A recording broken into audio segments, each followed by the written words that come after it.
Winter Haven is right smack dab in the middle of Florida. There's like 100 lakes, and many of them are connected by canals. We're always out water skiing.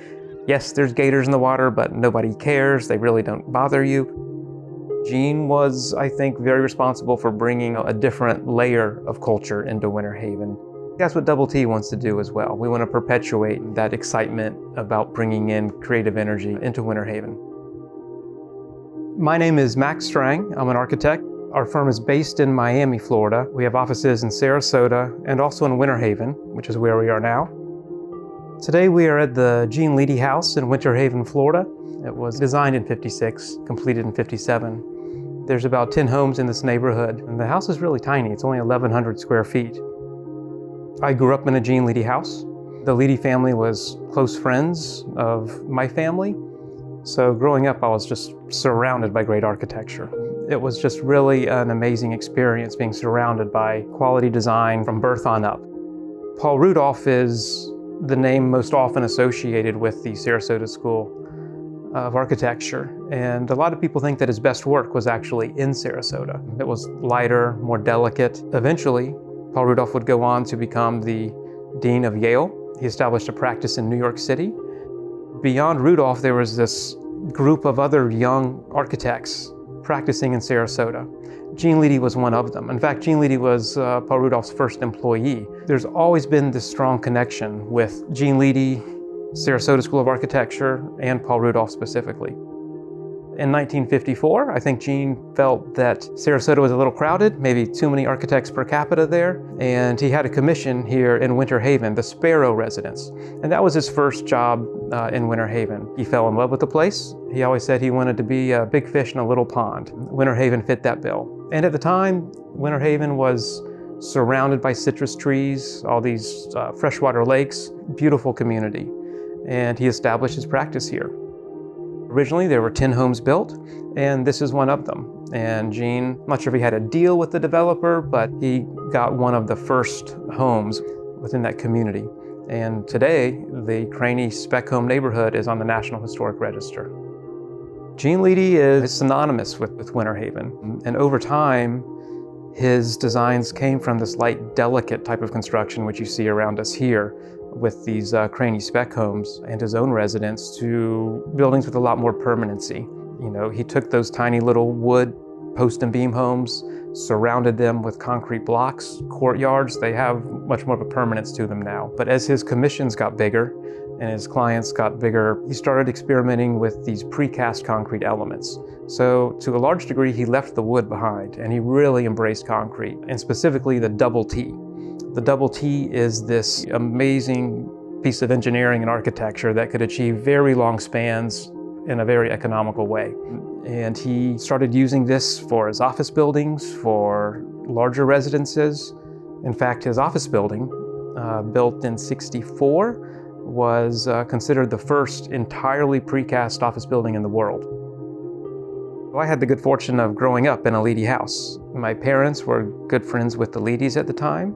Because our respective families were close friends, I think I learned to crawl on these floors and in the courtyards here. And growing up, my best friend was Ingram Leedy, which was Gene Leedy's son.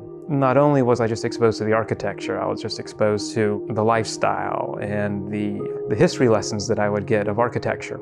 A lot of my friends had pictures of Farrah Fawcett on the wall and stuff, and I had photographs from Ezra Stoller and art posters from Sid Solomon. So it was just, it was the impact of Gene Leedy bringing the culture to this tiny little town in the middle of Florida.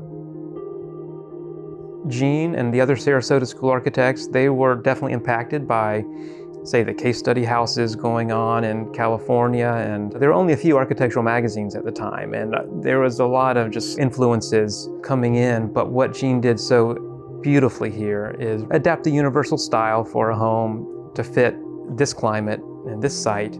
That's why, these glass walls, there's walls of glass for cross ventilation and for views, but they're protected by overhangs. These were very inexpensive houses by, at least by today's standards. I think they cost $16,800, including the land, back in 1957. And the materials, they're just very basic. They're basically 4x4 columns. I think the big architectural move was that singular concrete block wall that slides from inside to out. That really was the only concrete block element originally in the homes, which are just these objects. When you have this concrete wall cutting right into it, it just instantaneously connects the indoors to the outdoors in an entirely different way. It's not just about the view, it's about the space. And that's what I think makes these homes so powerful and so timeless even to this day. The cork flooring, I think, to me is something that really warms up the house. And in addition to that, you also have these Honduran mahogany paneled walls. The combination of all that just makes it a very warm house to be in. When I think of a Gene Leedy house, I just think of warmth. Most people think of modern architecture, they think it's cold, but this is testimony that it's quite the opposite. Gene passed away about 5 or 6 years ago. The house was in pretty bad shape, and especially because in 2018, Hurricane Irma, the eye passed directly over Winter Haven. And this house, it suffered some damage. All of the oak trees came down. A lot of the concrete walls came down. Gene was in the house when it happened. Fortunately, the house itself was primarily undamaged. A lot of the mayhem just happened all around of us. So several months after Gene had passed away, the family approached me to see if I would be interested in helping preserve the house and getting it back into its original shape. So I couldn't say no. They're family friends, and obviously this is a very, very special house. So I was able to organize, not just me, but a small group of others to come in and really preserve the house, restore it. The restoration's a hard word here because he tinkered with it his entire life. So where do you take it back to? Yes, I know he had made plans for a pool to be on the property at one day, but it was never realized. So we took some initiative and we actually added the swimming pool. I think 90% of these white columns that are all around us, we replaced them. We wanted the house to just kind of be restored back to a place that would make him proud. Another thing we wanted to do is not just have this be a dusty old museum type of a house. We wanted it to be a place for art and culture just to move through. The idea of creating a little nonprofit to bring energy, creative energy through the house. And that's what we've done.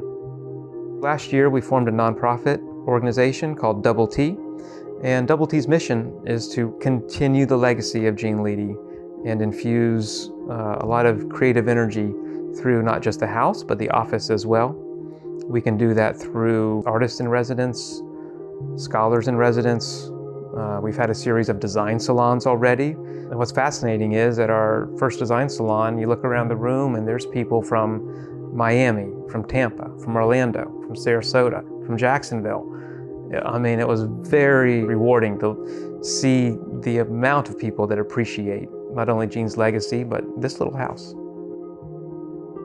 Not long after we got the house restored and in good shape, the Leedy family turned to me and said, we got to make Max buy the office too. And it's hard to say no. So Gene's office, as you know, was built in 1964. And that's where Gene had his practice for almost his entire career after he moved from Sarasota. Fortunately, he didn't throw a lot of stuff away. So we have this amazing collection of architects' correspondence, vendor binders, drawings, you name it, from spanning 60 years. So when you go to the office, you can see all the old ink pens and the tools of the trade, if you will, that really take you back in time. One of my favorites is just the old model building materials, the little figurines of people and cars and windsurfers and really random stuff. It's a trip through history just being in the office. My firm, Strang, is using it as a satellite office, a little creative outpost here. We do have several projects in Central Florida, so it's very convenient for us to use the office, again, just as a little outpost. We also use the office for corporate retreats. My firm currently has about 40 or 50 people, so we'll take teams, come up here, stay a few days, have parties in the house, go have work sessions in the office. Also, in addition to that, Through Double T, we're going to be opening up the office for members of Double T to come and have the opportunity to work out of the office as well. You know, these are cultural assets, and we want to be able to share them. The opportunity to help restore and preserve this house obviously is a very powerful thing for me, just because of all the nostalgia that I have wrapped up into the people and the place. It's been very fulfilling. It's been wonderful to just watch people come in here for the first time and be like, what is this place? Once you come through the front gate of this particular house, a whole new world opens up. And from the front, it's just very, it's very austere from the front, but once you come in, like, magic happens.